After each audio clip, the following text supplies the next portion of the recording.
zino robots ezikyamudde abantu mu lukuŋŋaana lwa AI olw'ensi yonna oluyindidde mu kibuga Delhi ekya Buyindi.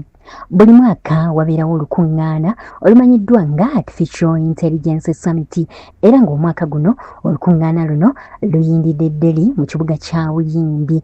Eno nno gye wabadde roboti ezikyamudde abalabi anti robots zino nga zizinira ddala amazina ng'aga Michael Jackson.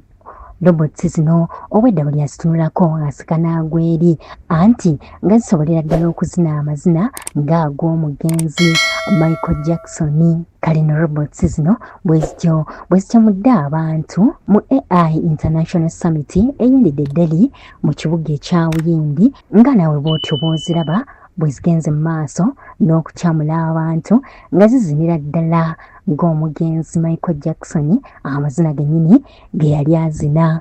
88.8 CBS FM.